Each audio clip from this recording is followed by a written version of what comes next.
Meghan Rose is the owner of Rose Cleaning Company, a residential and commercial cleaning business based here in Rochester, New York. She's also a stand-up comedian, following her dreams, traveling all over the country and making people laugh for a living. And guys, Meghan has an incredible story that I'm sure we'll dive into. Very, very excited for this episode. I think it'll resonate with a lot of people. So without further ado, Meghan, thank you for being here. Thank you so much for having me. You've been able to scale your cleaning company from zero, nothing, to, you were telling me, $700,000 in contracts in 3 years, which is absolutely insane. Talk about how you've done that. Sure. So it's funny, when I first started my cleaning company, I literally only had like maybe $60 in my bank account. I got super lucky. I started cleaning on the side for a company, and then I just posted about it on Snapchat. And one of my friends had reached out and was like, hey, I see that you're cleaning. I didn't even have a company at this point. And she was like, see, you're cleaning. She's like, I have 4 restaurants that need to be cleaned anywhere from 2 to 6 days a week. Do you want to talk about it, see what we need, and, go from there? So I was like, yeah, sure. So I go to the meeting. I look around. I'm like, yeah, I'll take it. And she's like, okay, so we can either hire you on as an employee, pay you $17 an hour, or hire you on as a subcontractor. Do you have a company? And I said, give me until the end of the day. I left that meeting, went straight to Rochester City Hall, spent my last $60 for that week on a DBA, and then the rest was history. But I was lucky enough to start with a pretty big contract. And then I had a bunch of Airbnbs that I was cleaning under another company, and I was able to convince him to switch me out as like a subcontractor. Yeah, gotcha. So I started with a decent contract. I was working like 80 hours a week, sleeping in my car, sometimes sleeping at the Airbnbs because, we had so many that day. I'd wake up, finish cleaning, head out, go to my next Airbnb, just hustle and bustle. Yeah. And then basically I've just, I really focus on my energy and staying high vibed. I feel like that's where all the opportunities are. That's just where the opportunities are. Yep. So I make sure that I take care of myself, but I also give my business card out to anybody who will talk to me. Mm-hmm. I always am hopping in people's DMs. There's no shame in my game. I'm like, I own a cleaning company, you know what I mean? Like, you guys want us to clean for you. And then one of the game changers, though, recently was that I just brought on a business partner. Shout out Grace Turner. And she's been super helpful. It's been a year since she's been partner, and she's been just really helpful in making the operations run smoother, and when you work, she's my best friend. So when you work with your best friend, you're always really vibing high. Yeah, absolutely. For the most part. And so we have fun, and we just get contracts, and we work our asses off. I love it. I love it. Well, that gives, I think, the audience a really good glimpse of your background and how it started. Take us back to those early stages again, and hustling and bustling and getting things going. What would you say really allowed you to get that traction in the beginning quickly and get as many clients as you could in those early stages? Sure. I mean, so I'm a huge believer in the universe and the law of attraction and everything like that. What you put out is what you get back and everything. And I really just think that, so basically, which I think I told you off camera, but I'd gotten COVID pretty bad.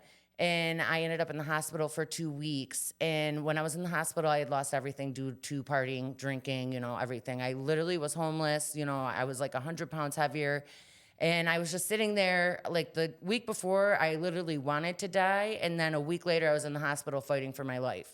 Because that was when you went in, slim chances you were coming out. But it was a pivotal point in my life because I had decided that I did want to live.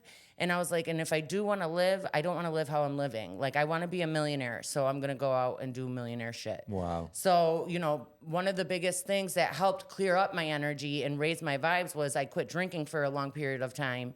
Started going to the gym, just doing all of that stuff. And then, how I believe it is that you listen to your intuition. It will be so one of the times I got a really big contract, I was just driving down the street and I saw a couple little manufacturing plants off, and my brain was literally you should go and just drop off business cards over there.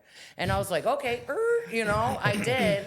I walk in, I give the guy my business card, and they're like, yeah, okay, thank you. I'm walking out, and a guy runs after me, and he's like, hey, we actually really need a cleaner. Oh my gosh. And that was my first like little manufacturing plant. That's insane. And Yeah. it goes to show the power. We were just talking about it Yeah. of always using every opportunity to give someone a business card, Right. to tell them what you're doing, because you never know where business can come from. And you taking that shot of just feeling that intuition of, Yeah. of let me just shoot my shot. Not enough people shoot their shot and they're afraid to get rejected. Right. And you have to get rejected in the beginning. Right. And also the thing is they might reject you right away, but at least they now know who you are. That's it. Right. Because I've had, companies that I've given their business card like over a year ago that are calling me now. Yep. It's like almost like a waiting game, Planting that seed. Yeah, exactly. Yeah. Plant the seed, make sure it's all still positive. Like if they say, no, we don't need you, you don't have to like be like, oh, go F off. You know what I mean? You're like, hey, let me know when you do need me, you know? They might go through another cleaning company and then they're not happy. And then they're like, okay, you know. Give you a shot. Yeah, exactly. Yeah. It's been the same for us building our brand, and especially on social media. Like we take the approach all day long, brand. We're putting stuff out there so that when people think, oh, I need video content, they know exactly who they're coming to because we're in their face all day long. Right. So it's the name of the game. I had a question too. So you're starting out in the beginning. How, as an entrepreneur, do you hold the mindset of like being okay with failure, right? So you're giving out all these business cards. Let's say 70% of them, they're just like, I don't care. You know, how do you just keep moving forward? Because a lot of, I think entrepreneurs, when they start out, that fear of failure, that lack of confidence is what really deters them from growing. So how did you deal with that? I learned, especially, after getting out and when I was like, changing my life, that it was like a real early lesson. And I was like, you have to get comfortable with being uncomfortable. Like if you want to grow in life, like you're going to be uncomfortable at every single level up that there is. And that includes failure. And also one of my sayings is that, well, it's actually a Jay-Z saying, but he says, an L ain't a loss, it's a lesson, appreciate the pain, it's a blessing. But so basically, failure isn't real. The only way that you can fail in life is if you give up. Because you're putting out that energy, it has to come back to you. But if you give up, it has nowhere to come back. You know what I mean? So now it's just out in the ether, just wiggling around or doing whatever it does. You have to keep that portal open. You have to keep doing what you're going to do, whether it's going to come back the next day or five years down the way. You know what I mean? You just have to put that energy out there. And also, it is scary, obviously, but I have found that every time that I, feel like giving up, which is every other day sometimes, you know what I mean? The universe will throw me a bone, like the other day, I was texting my business partner and I was just like, we're hiring a manager now, thank God, because it's just a lot, But I was like, this is, becoming a lot, obviously we love it. And I just kind of was like, what are we doing this for? Because it was just like one of those times that I was just very stressed out over a bunch of stuff.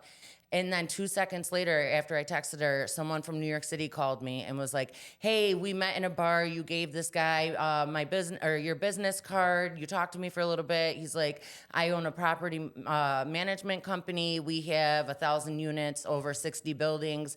And we know that you're trying to get started out here and we would like to work with you. Wow. Yeah. And I was like, fuck yes.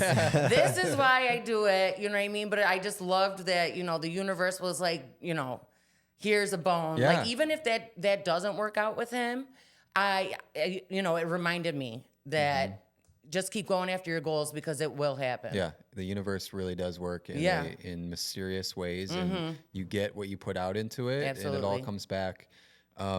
I want to, all right, let's talk about if someone's watching, they're a young entrepreneur, they want to start a cleaning business like you. Yeah. Give them a picture, an accurate picture of like, so it started as just you, right? You're cleaning. How quickly did it turn from you to your first hire and someone actually helping you out? Yeah, so actually very quickly because funny story, I never liked cleaning growing up. Yeah, it wasn't. Does anybody like I cleaning? know some people do. You know, like I like. love cleaning. I gotta say, I do. Do you? I really do. Yeah. Well, now I like it because I like the instant gratification, and I like the fact, you know, something's dirty, you wipe it down, then it's clean. I'm like, hell yeah, I just cleaned the shit out of that. You know what I mean? I guess it depends on the type of cleaning. Yeah. Like cleaning toilets. Right. That's not everybody's favorite job, definitely. But it is needed. So, you know, obviously that's where we come in. But I really think that aspect helped me hire faster. Because I was like, I know for a fact that if I want to grow this company, I'm not going to be able to do it if I'm exhausted at the end of every day cleaning all the time. Yeah. So luckily I had, you know, a couple of friends, you know, how the universe just worked out. Like one of my friends had just left her other job, my best friend from high school, Jess. And, you know, she's a hustler and stuff. So she was like one of my first hires. She kind of just helped me take care of the bars and everything like that.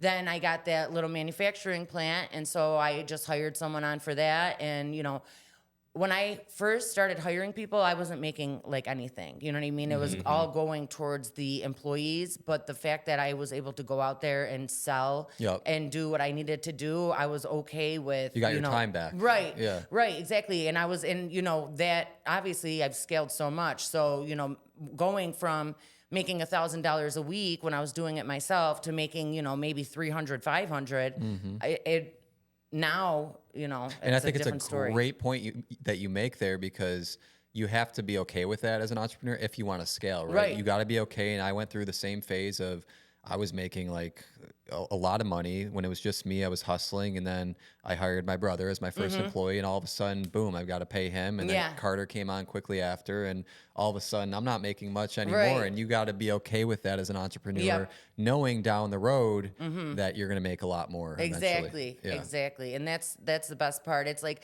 I kind of look at it like a boomerang maybe, or what is it? Like that thing that you like shoot back? You pull it back and then it like shoots a slingshot? forward. A slingshot. Yeah. So like, you know, a lot of times in life in general, but in business too, you know, when you feel like you're like falling back or like, you know, whatever, like let's say you hire someone, now you're making less money, you're pulling back, but it's only going to, you know, Propel forward. Yeah, propel you That's forward. a great analogy. Exactly. Love that. So what other skills do you think you had to learn or acquire to successfully like transition into that entrepreneurial mindset? That is such a good question, because I'm still learning this every day. And it's like, I'm very good with people. Like, you know, I'm a talker, you know what I mean? I have a little bit of charisma and stuff. Thankful for that.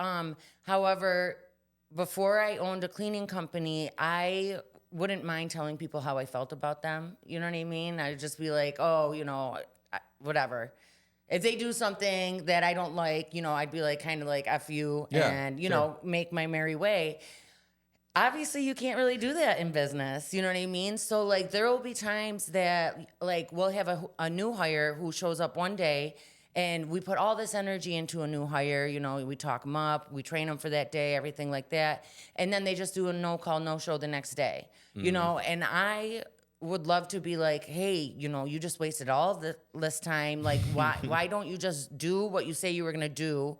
And, you know, because people talk, but then they don't do it. Not everybody, obviously. Long story short, I learned how to be professional. You need to be professional in all aspects. I can't just tell someone that they're a jerk off because they didn't show up to work. You know what I mean? Yeah. I have to basically bite my tongue and say, okay, well, obviously we cannot move forward with hiring you, but we appreciate your time. Yeah. And, you know, the old me would love to be like, you fucking asshole. You know what I mean? Yeah. So that was a huge thing that I learned, was just like, you know, being professional. It's easy for me, but, you know, sometimes I'm just like, you know, I'll like literally cry because I'm like, I want to say this so bad, but you can't, Bite you your know, tongue. because you're just, because you get frustrated, you know, it's not all glamorous. Yeah, you you're know? human. You're still human, exactly. and like you realize that every action you take impacts your the food you're putting on your table. Literally. Yeah, that's a great way to describe that for sure. So it's funny too, because there's this new book that I just recently ordered. It's called The Next Conversation by Jefferson Fisher, okay? And it's about these communication skills and how one of the first things he says in the book, everyone talks about actions, but words have a cascading effect too. They affect people in ways you don't know, right? And so how, as a business owner, have you learned to kind of regulate your emotions and be able to do that? Because listen, I'm young and we're in this business, and I've always, Cam knows it too, I've always struggled with, like, if something bothers me or we need to fix something or you mess something up, I'm like, what are you doing? Yeah. You know? Yeah, How do right. you kind of learn to get in the mindset of take a step back, breathe? Like, what is your sort of practice to do that? Yeah. Yeah, you definitely take a beat. And I've worked with a life mentor, I guess you could say, for a long time. And one of the things that she helped me learn, and this was a game changer, is to respond to people, not to react to them. So if you're reacting, it's out of emotion. It's usually right after it happens, da-da-da. You're not going to get the results you want when you do that. If you respond to someone, you kind of have to take a step away. You have to look at the whole picture. You have to say, what do I want? Like, what solution do I want from this situation? And then you need to respond in a way that will get you closest to that situation or to that solution. Yeah. So that was definitely a game changer. Obviously, like I said, you know, it's hard. Luckily, I have my business partner. She hears all my F-bombs and, you know, whatever, like frustrations and stuff. But and then the other thing too is just that I am so obsessed about Rose Cleaning Company because I did start it, founded it, and grew it to what it is. Obviously, Grace helped when she became partner, but my whole end game, whenever I feel like responding a certain way, is no, because this is a reputable company. You know, and it's all about positivity. That's just how I am, and that's how I run things. And, you know, everything that I do needs to reflect that. I love that. Yeah. It's literally, the business is almost making you a better human being. It saved my life. Absolutely. Yeah. Yeah, and I felt the same way too. Like, I talk about it all the time. Mm-hmm. If you want to grow a business, you got to grow personally. Like, there's no Always. other way around it. And I love, you know, talking about emotional intelligence and everything. I know Carter is super passionate about it. So am I. It's the two sides of the brain. You have your emotional side and you have your rational side, and it's a constant battle between the two. And especially in business, when shit is going crazy all the time, there's fires you got to put out. But just knowing which side of your brain is controlling you in that moment, and then acting in a certain way because of it. Yeah. That's in essence what emotional intelligence is. Yeah. And it's so important to learn as an entrepreneur. Yeah, absolutely. Yeah, I mean, definitely. If you want your company to grow, you definitely have to level up as a person because, you know, you have to vibe higher. You know, if Yeah. you want those $1 million contracts and everything like that, you have to be ready to receive them. Yeah, 100%. So let's talk about your partner. Her name's Grace, you said? Yeah, Grace Turner.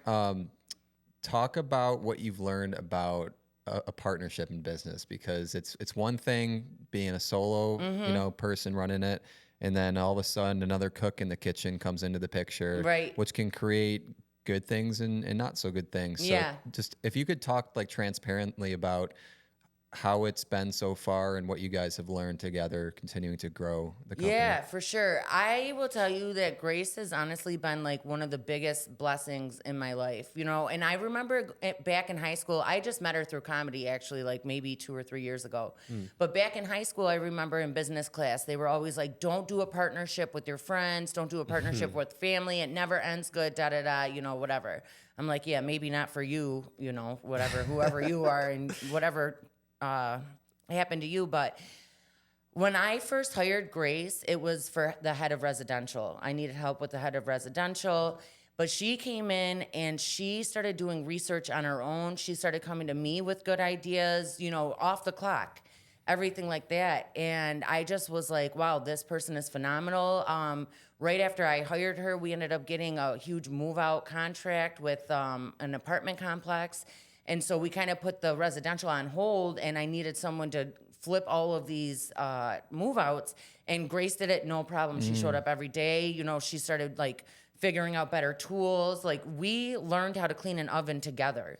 Because again, like, I didn't love cleaning when I first started the cleaning company. I honestly didn't even know how to clean, which is crazy. Like, you did a lot of research, a lot of it thanks to her. And we just have a lot of fun together. You know what I mean? She's very good. Sometimes I feel bad because I do get frustrated, never at her, but about certain things. And I'll just be like, oh, this, that, and the other thing. And she's always like the level-headed one. Yeah. So she'll be like, I know it's frustrating, but just keep your eye on the prize. Like, what are we doing this for? This will all be worth it, however.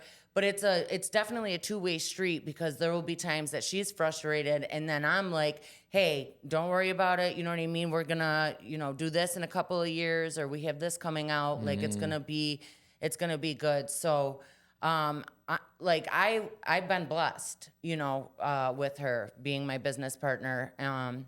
And like I said, she was supposed to be a head of residential, and then because she came to me with all of this like information and just working her ass off, I took that initiative. Yeah. Yeah, exactly. I'd never met anyone like that, and I was like, and to be honest, she was doing so great, and the cash flow wasn't there for me at the time, and I knew I needed to keep her on my team, and I was like, what if I give you a percentage of the company? And then that way we can kind of grow it together. And then if we ever decide to sell, you know what I mean? You'll definitely have that. And that was my thought process, was because I don't have she's worth $1 million, you know what I mean? Yeah. And I'm like, I don't have $1 million to give you right now. But I will. Yes, exactly. If you help me Yeah. and stuff. And so it's been so great. And we have fun together. I was just with her last night, so. Yeah. I love it. Yeah. And I'm nodding my head over here because I feel the same way. You mentioned people immediately going to, oh, don't partner with family and friends. Right. And, Keegan, my brother, is a partner in the business. Carter is basically a brother. He's a partner in the business. And we would not be where we are without each other. Absolutely. We wouldn't. And I think the differentiator is, number one, knowing when you're talking to them as a friend, as family, versus, all right, we got our business hats on now. Right. Like this is a serious conversation. Yes. And I think we've gotten better at really being able to toggle that on and off. And the fact that we are all so aligned and know exactly where we want to go, that if we're fighting with each other, it doesn't matter because we have the same goals. Right. So in the end, it's like, all right, we'll figure this out because we know exactly where we're going. Yeah, absolutely. Yep. Yeah, and I think my mentor told me this, but it obviously makes sense, is that when you have a group of people, 2 or more people that have a common goal, it makes sense that you would get there way faster than if it was just yourself. Yeah. So, I mean, I feel like partnerships are the best. I definitely am thankful for mine. So I want to go back to, you were talking about you didn't really know how to clean, just the basic skills. And I like that you said that, because I talk about the first step if you're starting a business is to learn your craft. Yeah, you need to know how to do the thing Right. that you're selling to people. Where did you just learn from YouTube? What resources did you use to learn how to effectively do the cleaning? Right, in the right, business? definitely. That's a good question. So before I actually started the cleaning company, I did start cleaning on the side for a company in Spencerport, and then they had 7 Airbnbs, and I had basically taught myself, because I could have used YouTube. I remember I was making a bed one time, and I was like, I could YouTube this. But I was like, but I'm just going to figure it out myself. Yeah. I know. And it's so funny. It's a bed, right? What the heck? But I ended up making the shit out of that bed. And then I felt so good. I was like, wow, this is fun. You know what I mean? So a lot of it was just trial and error. You know what I mean? Obviously, when it comes to using chemicals and stuff, we definitely research that, because that's not anything to mess around with. Yeah. But one of the resources that was super helpful that me and Grace turned to is that there is a community on Facebook. It's a cleaning, scale your business, whatever. But all of these cleaners from all over the place, you can go on there, ask questions, and then you get a thread of 250 people saying hey, this works, or hey, this doesn't work, and everything like that. Then you always test it in an I can never say this word, Inconspicuous? Yeah. Look at me. You got it. Oh my God, I did it. So one of those, a little space, right? Yep. And then YouTube. So the whole thing of cleaning an oven and everything like that, we got that down to a science. Yeah. But YouTube definitely helped us with that. And then as we started bringing more people on, you know, they had their own expertise. So it's like they learned from us, we learned from them, and it just turned into like this whole amazing thing of knowledge. You are speaking my language right now, because I literally just made a video on this, that the first steps when you want to start a business from scratch is, number one, learning your craft. Right. And number two, finding your tribe. I call it finding your tribe of people on the Love internet. it.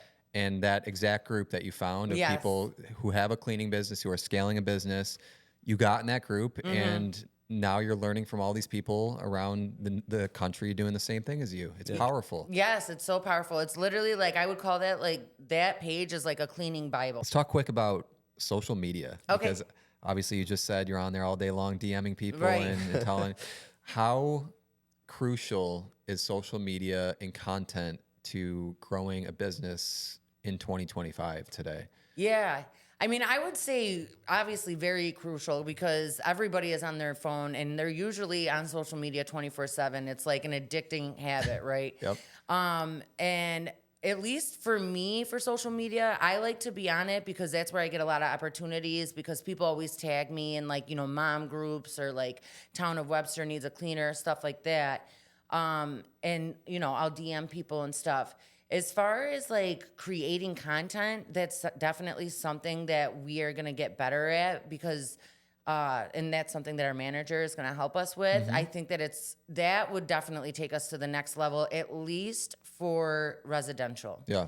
For commercial, it's not, I don't feel like it's that important, social media, because commercial, they're going to be looking on Google. They're going to be looking at your website. Sure. Yeah. You know what I mean? They're going to contact you directly and then just want to see your references in a proposal. Yeah. I don't necessarily, unless they're like restaurants and stuff like that are on social media, that's usually I'll reach out to them. Small mom and pop. Yes, like, exactly. Yeah. Something like that.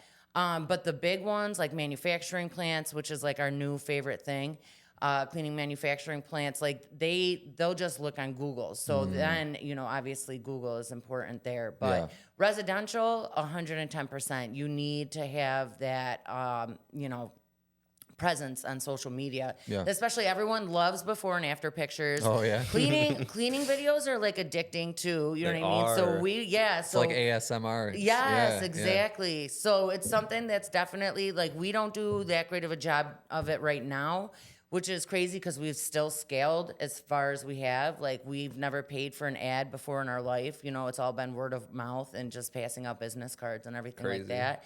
And we just know that once our social media is consistent, it will take us to the next level. Yeah, 100%. How many Google reviews you guys up to right now? We have, I think, like 10, which is Come on, I We know. got to boost that. And so shout out Kellen real quick. He was like, okay, we need to get that up to like at least 35. I was like, yes, I know. So we're going to do a system, right? So anytime that someone, we clean for someone, we automatically send them a text.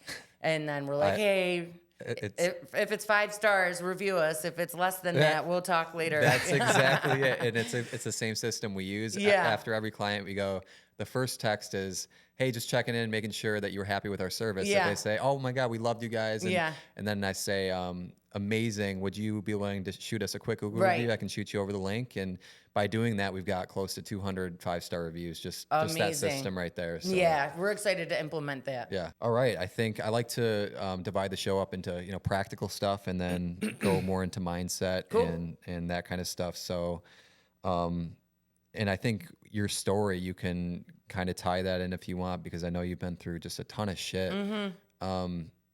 How do you cultivate and just keep your mind strong as an entrepreneur? Because I feel like as entrepreneurs, things are going to go wrong every day, like you said, and you have to learn how to emotionally deal with that. Yeah. So what other tips can you give our audience for what helps you? Right, sure. I always joke around with people and say I have like one mini like mental breakdown a day.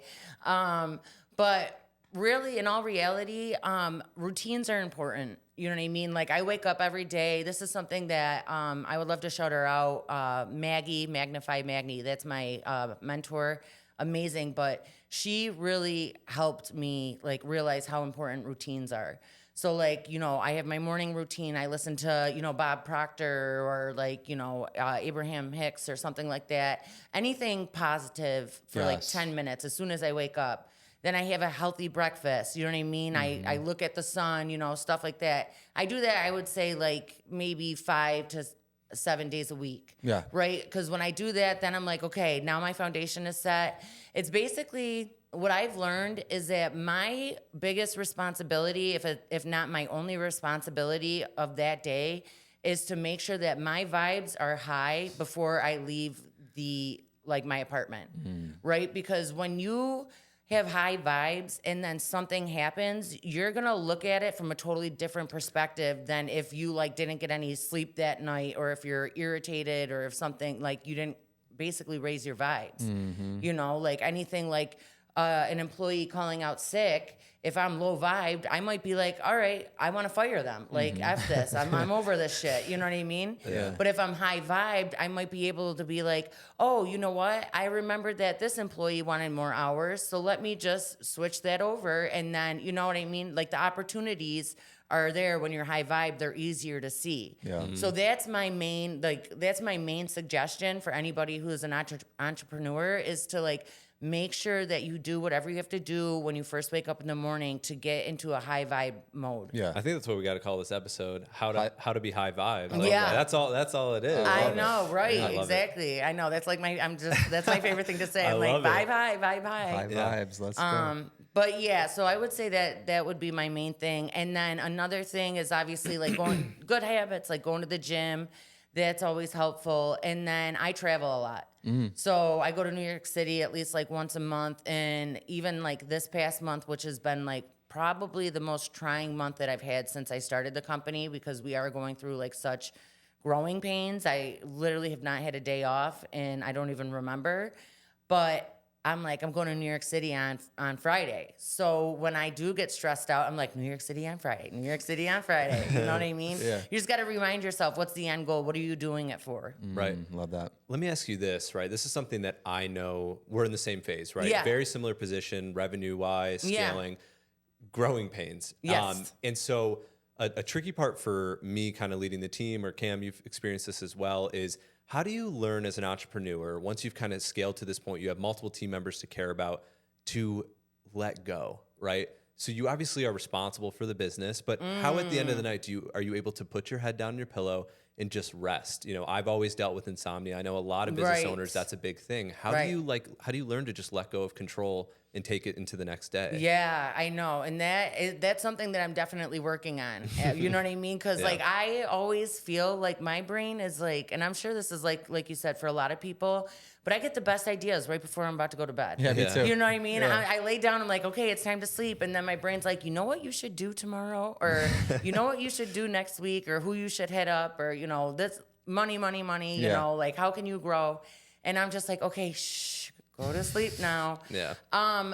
For me, winding down at the end of the day, I think it helps too that I do comedy a little bit, because that's always been like a stress relief for me, not even doing it, but just watching it. So like winding down, like, you know, I like to watch like mindless sitcoms. Okay. You know what I mean? Yeah. That, like I'll like invoice and then watch mindless sitcoms, and then, you know, usually that helps. A lot of times I do, though. I have to like force myself to sleep, because my brain, if I had a great day, let's say, like I just got a $100,000 contract. I want to stay up all night just thinking about how I'm about to execute this shit. I want to know how much my profit is, how much more I'm getting per week. You know what I mean? All that exciting stuff. But it's like, if I stay up too late and I don't get enough sleep, then it hinders my next day. Your morning's gonna be shot. Yeah, exactly. You know, and even though you're so excited right down there, it's like I have to remind myself, like, go to bed, because you can wake up and still be excited. And how do you do that? You just breathe yourself to sleep? Yeah, and I'm not gonna lie, I take Ativan at nighttime. Okay. You know, it's like an anti-anxiety or whatever, and it helps. Slows you down. Yeah, it really does. You know, obviously. They used to prescribe me with so many things, and I'm like, no, the universe has it. You know, I do the right mental practices and stuff like that, but that does help. Yeah, it's almost like, and I know some people are so against that, but you have to weigh your options. Like, would you rather, yes, it may have some negative effects, but not sleeping is going to have a lot more negative effects. So exactly. you have to pick and choose your battles. Right, I feel like. yeah. And, once I implement meditation and everything into my life, which is like a natural, anxiety, Yep. whatever, anti-anxiety, then, because I'm always trying to level up. So this is just my level right now of how I go to sleep Sure. is like having the Ativan help. But, once I'm like leveled up, I'll probably. Yeah. Yeah, Zoom through it. exactly. Yeah. Hum myself to sleep. Let me kind of build on this too, right? We're Yeah. talking about the winding down the sleep thing. That's great. But there's been times, you said you're in a season right now, very trying. There's been some days where you're like, why are we even doing this? Right. We felt the same way. There's been days where I've been 7 p.m. and I'm like, what the hell are we doing? You know Yeah, what I mean? right. Like, why am I stressed? Why is there so much stress going on? How do you handle problems? Because as a business owner, we're very good at we want to fix things, right? We're very active. How do you learn to sometimes sit with problems rather than trying to solve them in order to inevitably solve them? Right. Well, so what I learned is that a lot of times, because when I first started the company and if we got bad feedback, I thought it was the end of the world. You know what I mean? I was like, oh my gosh, what the hell is going on? They're going to drop us or, whatever. You get that, you're scared, you're going to lose money, all this other stuff. But what I found is that it doesn't necessarily matter what the problem is, as long as you have a good solution for it. Right. And you can almost find a good solution for anything, and then as you go on, you kind of see things happen, not like the same thing happening over and over again, because you really don't want the same problem over and over again. Then you're like, what are you doing? You need to change something. Yeah. But you kind of see, the pattern of things popping up, and then how did you deal with them in the past? And kind of just take that and replicate it, So I remember I started a car detailing company. Really? Yeah, 2 years ago, and it only stayed open for 9 months. I ended up being the only client, but it was fine. I loved it. But we were detailing a car, and one of my technicians had scratched or something with the outside, and it was a really nice car. And obviously I was very upset. I was that's when I was like, oh my gosh, this is not good, obviously. But then I sat down and I was like, listen, it's all about what solution can I offer them? You know what I mean? Because if I come to them and I'm like, oh, we didn't do that, or, come all crazy at them, oops, sorry, that sucks for you, however, no, be a responsible, take responsibility for it. Tell them that we will fix it. You know what I mean? I will send you a check. Just give me tell me how much it costs. I'll send you a check, and then you'll get free details for the rest of the year or something. It's all about what solution can you offer the person that, and you want to make sure obviously it fits the issue. You know, you don't want to go here you can have free car details for the rest of the life. Right. You know what I mean? It's it has to fit each other, but yeah, as long as the solution is good, then I think that sometimes it makes them forget that there was a problem. It's literally, you're going to make mistakes in business. You can't avoid that. When you fix a problem and go above and beyond for making that client feel right again, that almost builds more trust than not making the mistake in the first place. It brings you together kind of. Yeah, because they see how you go above and beyond to make it right, and they're like, oh, they're taking care of me. And they feel that, you know what I mean? Right. Yeah, that makes a lot of sense. And I love that you just said that, because that makes a lot of sense. Yeah. I think the other thing too, ultimately, and I'm learning it more and more, but it's definitely a mindset thing. I think a lot of people, entrepreneurs, when they're starting out, they come into business thinking, I need to do everything in my power to make sure there are no problems, right? I'm going to solve and create a business that has no problems. That's the end goal. And I think it's the opposite. It's how do you create a business that can solve problems? Because that's inevitable when you're growing a business.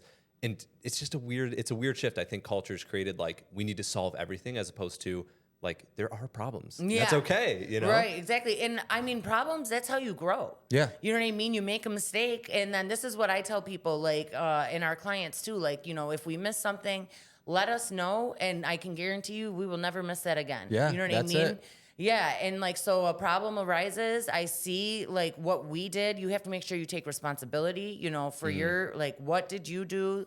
And then don't do that again. Yeah, You know that's what I it. mean? Like, you know, just like There's only 2 options. yeah, right, exactly. And so it just makes you grow as, you know, a company and as people all together, I feel like. I love that point, Carter, because it's so true. Like I think the goal of business is not to not have problems. It's to develop the skills and the mindset to be able to deal with those problems. Right, That absolutely. that's the game of business. Yeah. I believe that. Right. So I mean, ultimately, when you get into business, no matter what the industry is, the whole reason you're getting into it is to solve a problem. Hey, You know what I right, mean? So it would exactly. only make sense that you would have to learn to be okay with Yeah. that. I wanted to ask this too. It's a little bit different than the problems thing, but more of like as a company, right? Being the team leader, you said around 20 employees. Yeah. How do you deal with the pressure and the weight of being the leader, right? Like the people look up to you, you're expected to Yeah. set a standard. How do you balance, obviously it is a lot of pressure with Right. just being okay? Yeah. Sometimes it is. I've been so lucky that like my team, it's been like very like carefully like crafted, I guess you could say. Sure. We all get along very well. We like go out once a month. We do like employee like get together, stuff like that. When we clean together on you know, for big projects, we like laugh, we listen to music. Like it's been really good. But as a leader, I personally love it because a lot of people on my team kind of come from like a similar background like me, whereas like we didn't have the best past, you know what I mean? But we're working for a better future. love that. One of the things that I tell everybody, especially about my team and what we believe at Rose Cleaning Co., is that your past does not equal your future. You know what I mean? What you do right now equals your future. So we really do have like the best team. Sometimes, you know, someone will come in and like the vibe will be off or whatever, and then you can kind of tell from there that it's just not gonna like work out. But, you know, I do whatever I can to help them until, you know, it doesn't work out any longer, until it just doesn't make sense on my end.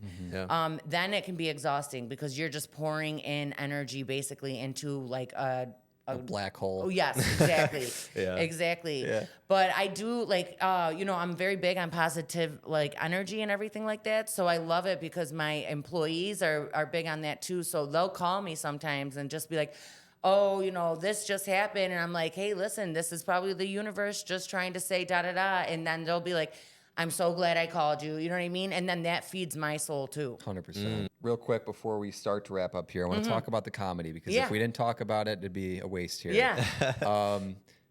Specifically, I want to know, and I think this will bring value to the audience. Number one, getting up on stage can be very frightening. Right. Number two, trying to make people laugh. That's a whole nother thing. Right. Do you get nervous at all is my first question. And then the second question is like, how do you deal with those two things? Yeah.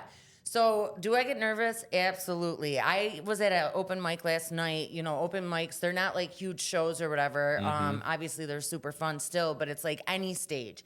And like I could literally use the bathroom like right before I'm about to go on. And then I know I'm going next and I have to use the bathroom again. I swear, it's so annoying. So I'm like waiting for my turn. I'm just like, oh, come on. And then once I get on stage, you know what I mean? It's fine. Yeah. You know, you hear the people clap and everything like that. But sometimes like before shows and stuff, right before I'm about to go on and like I feel all the nerves and stuff, I'm like, why am I torturing myself right now? Yeah. But it's like, it's addicting. You know what I mean? And it's so fun, especially when your jokes hit, you know? Oh, yeah. Sure, Yeah. And then sure. I feel like the man, you know, I'm like, hell yeah, I'm funny as fuck.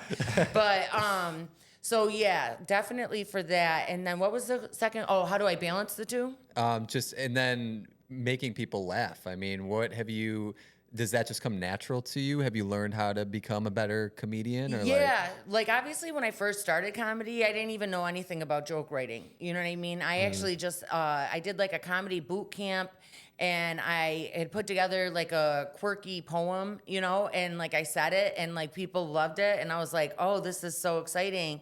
And then the comedy community in Rochester is like very close, like tight knit, which is very awesome. So I met some of the best people, some of the best friends that I have now in there, and we've like worked together. They've helped me with my jokes, you know, I help them with their jokes, but they essentially taught me like how to write and everything like that, which is exciting. So that way, you know, it's kind of like a science, you know, it's writing, you know, you need your punchline, then there's tags, everything like that. But as far as like, for me, I joke a lot about real stuff. It's easier for me. Like, you know what I mean? Like my crazy past, like what I used to do, like when I was like a partier and stuff like that. And then I joke about work and like stuff like that.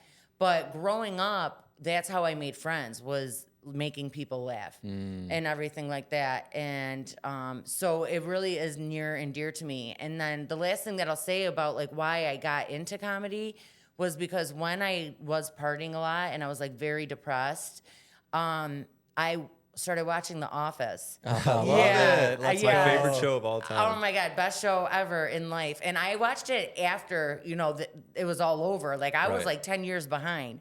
But I started watching The Office. I remember I was just so sad and I started it and I started laughing so hard that every single like thing I was depressed about when I was watching The Office went away.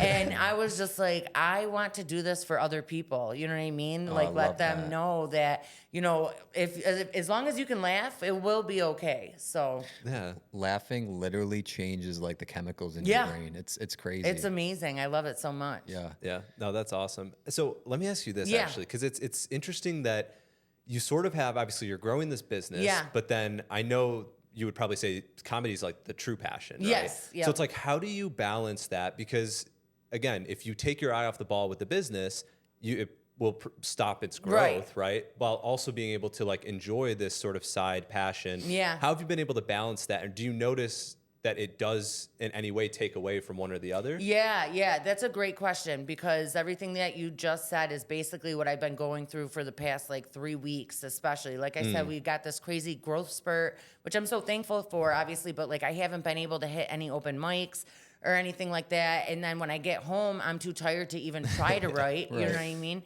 So like and then, you know, my brain wants to like, or my soul or whatever is thinking, it's like wants to shame me for not writing, not going to open mic and stuff. And then that's when I just remind myself to give myself grace, because the end game is comedy and it will always be there.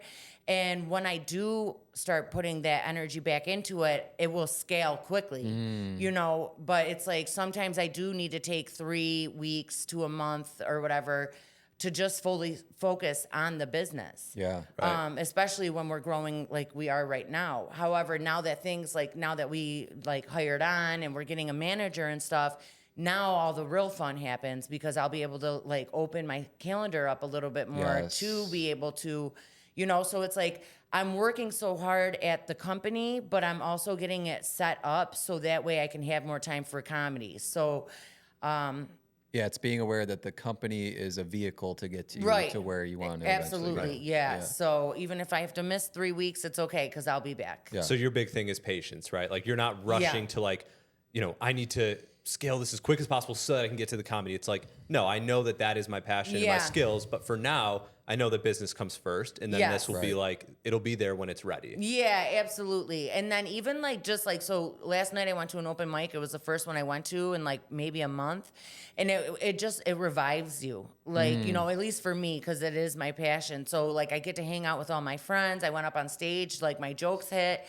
You know, people come up to me after, say I do a good job. I'm like, good. I could ride this out for at least a week, you know, until then. And then, you know, maybe hit another open mic. But it's also a really good stress relief too. So like when I do have a stressful day cleaning, it's good. Then I can go to open mic and kind of unwind there. So it's really been a really great, like, it's like the perfect pair, cleaning and comedy. Cleaning and comedy. Me. Yeah. So would you also say then too, I know I keep asking these, but that's okay. Just kind of building off of this, like as a business owner, I think it's very, especially the culture we live in, it's very countercultural to say what you're saying, right? Yeah. To have like this passion on the side type of thing. Would you say then that as a business owner, you don't have to make the business your entire life? Like, yes, it is your life in a sense, but you can have passions and stuff that go beyond just cleaning, right? I think that it's like imperative to have passions other than your business, because otherwise you'll drive yourself crazy. Like that's literally how I feel. Unless like your passion is literally your business, and then Sure. then Great. you hit you're a rock star. Congratulations, that's amazing. And we are passionate about cleaning, but like comedy definitely is my first passion. But I think that it's important, again, because of like the whole high vibe thing. You have to make sure that you're doing stuff that you enjoy, so that way it benefits your business, because then you're in a higher vibe, higher ether, and then, you'll get a call. If you're in a good mood, the other day, I was in a good mood. I got a call from a manufacturing plant out of the blue asking me if I wanted to clean their manufacturing plant 5 times a week. I was like, for like, $225 each time. I said, fuck yeah, I do. But it was because I'm making sure that I'm like staying high vibed by doing the things that I love to do. Yeah. Like spending time with family. That's another one. When I first started my business, I didn't make time for family, not that I didn't want to, obviously, but I was like, no, I need to do the business, only the business, And you need to feed your soul. Yeah. Right? You can't pour from an empty cup. So when I feel like my cup is getting empty, I like call my sister and I'm like, hey, can I come see the baby? Or I'll call my mom, hey, can we go to camp? Whatever, which is like, at least twice a week, being as busy as you are. I think it's just really important that you have those, extracurricular activities. I love that. Yeah. The idea of filling your cup back up. Yeah, you have to. Otherwise, nobody gets the best version of you. Yeah, you can't pour into anyone else if Yeah, your cup exactly. is empty. Yeah, love that. I mean, Megan, we could talk to you for hours. Yeah. But we got to start Cool. to wrap up here. Yeah, anytime, let me know. Let's talk about your goals real quick, and Okay. you've already kind of given us an idea of where you're going. When is it, do you think, that point for you where you've built the cleaning business to a certain point, whether it's revenue, whether it's a number of team members, that you're like, okay, I'm ready. I'm going to do my thing in comedy. I'm going all in on it. Right. Do you have a point at which you want to do that? Or are you just going to kind of let it happen? Yeah, I think it's going to go kind of like both of those ways. Like we have a goal because potentially we plan on selling the cleaning company. Oh, nice. Unless we get it so automated, you know what I mean? Because also like letting things go, it's kind of hard for me, especially because this is like my baby. Sure. Yeah. Yeah. So if we're able to get it automated to the point where we don't have to do every single day-to-day situations, and we can kind of just do the fun stuff, which is like selling and just hanging out with our employees, like, and everything like that. But I think that we definitely want to sell it. And we want to sell it for over $1 million. Love it. So we want to get to that point. So that's why we're getting, a manager. We're getting it automated. Basically, because nobody wants to buy a job, right? They want to buy a company that they're just going to get. Yeah, exactly. Yep. Residual income. You got it. Look at me, I'm killing it today. So, and then when that part comes, my business partner and I will probably take that money and invest in our sitcom mockumentary that we wrote. It's like The Office, but it's about a cleaning company. Okay, So, very cool. right? And it's Do you hilarious. have someone to film that for you yet? No, not yet. We have a couple of people that we've talked to, but yeah, we should definitely have a conversation. We would Absolutely. love that. Film Yeah. the pilot. I know, perfect. Yeah. So, but anyways, my goal would be probably within 1 to 2 years to do that. Okay. But I do plan on moving to New York City sooner than that, just because we are going to be expanding the cleaning company down there. So obviously, I would be doing comedy down there too as well. Gotcha. Nice. Love it. Yeah, and we are kind of the same mindset. We don't plan on selling our business, but Right. getting it to a point where it is so systematized and Yeah. automated that it is worth a lot of money, Yeah. and it builds your net worth Right. because of that. That's always been my goal from day one of building this. It's like, it's not a job. I'm building a business here, Right. and everything needs to be documented so that the team that we hire can fulfill on those operations, those Right. processes. So whether you're looking to sell your business or not, you need to take that approach if you want something that's valuable with enterprise value. Yeah, absolutely. And like I said, like, you know, if we are able to get this like systemized where we can just get a paycheck, you know what I mean? And like just do the fun stuff. That's a dream. Which I know is possible because people do it. Yep. Right? Then I'll probably, you know, hold on to it. Love that. Yeah. And then, you know, just get paid and then I could focus more on comedy. Get paid, make people laugh. Yeah. That's a life right there. Yeah. That's I'm super awesome. thankful. Let's wrap up with this. Okay. If you could go back in time and give your 20-year-old self a piece of advice, some wisdom, Yeah. what would that be? I think it would be probably like stop partying so much, you crazy party animal. But also it would be to take action. Because for a long time, especially in college and everything, because I read The Secret and about like positive thinking and manifesting and everything like that.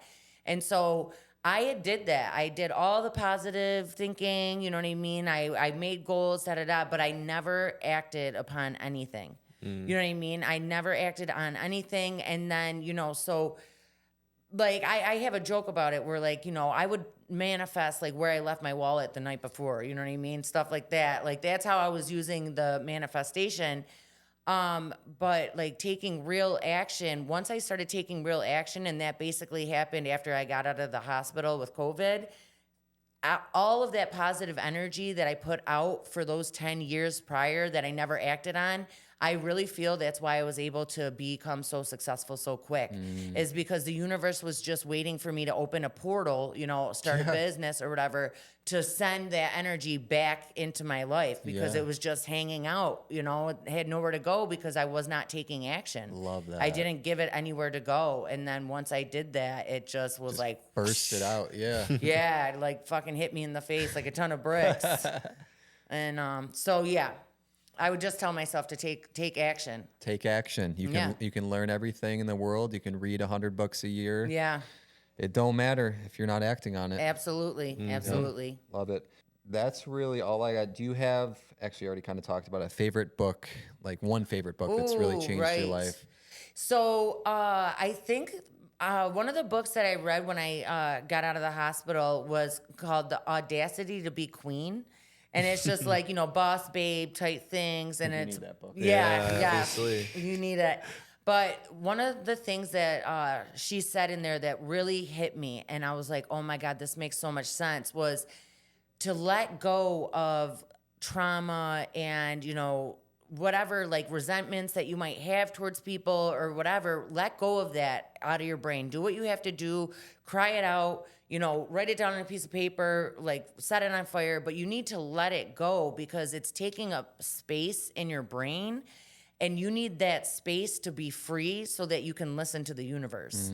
You know what I mean? Because if you're like, oh, I resent my mom, or this happened to me, or this happened to me when I was little, it's almost like a hard shell on the outside of your brain. This is how I imagine it. And the universe can't get in to be like, hey, here's a good idea to make your life better, because you're too busy using your brain power to be upset about something that happened 10 years ago or whatever. So that really hit me hard. And then, you know, that's when I've been like, you know, doing that shadow work and everything like that, you know, freeing up my brain so that I can listen to the universe so it can give me $1 million. Well, So- that I can't think of a better way than to end it on Yeah, that. So, cool. Megan, thank you so much for Yeah. sharing so much. I mean, there was a lot in this episode. I Yeah. think people are going to get a lot out of it. Where can people connect with you if they're local? They need cleaning services. Sure. Plug away. Awesome. Yeah, absolutely. So you can follow me on Instagram, Meghan Rose Co, Meghan, Roses in the Flower, Co is in company. Same for Facebook. If you need any cleaning, definitely call me. You can call me directly, call, text, anything. 585-736-8269. And our website is rosecleaningco.net. So Beautiful. Great. awesome. Well, Thank you so much. Oh, Yeah. real quick, any upcoming shows people should know about? Oh, yeah. sure. Yeah, so I'm doing the Ithaca Laughs Comedy Fest tomorrow, actually. Oh, cool. So, yeah, tomorrow's Friday, right? So I'll be in Ithaca tomorrow, and then I have a couple of things, and then I'm going to New York City for a week, and then I have a couple of things when I come back, but I'm staying quiet about it because I just want it to be a surprise. Okay, very cool. Well, we'll definitely have to. Maybe we'll have a team outing. Team comedy. Yeah, session. that would be so fun. We'll I have would Megan love make that. us laugh. Yeah. Yeah, That would, cool. that would be awesome. All right. Well, guys, thank you so much for tuning into this one. I hope you found it valuable. If you did, please leave the show a like, a review. It really helps the show grow and reach more entrepreneurs. And then one last thing, you can see this new hat that I'm wearing, repping the brand. If you like the show and you've been enjoying it, it would mean a lot if you purchase the hat. 100% of the sales go towards our family's foundation, the Tyler Putnam Foundation. And the link to the hat will be in the description of this video. If you're listening to the podcast version, it'll be in the show notes. But share the hats, baby, because it really means a ton to me and a lot of other people. So that's all I got to say. Thank you again for tuning in. Love all of you. Take care.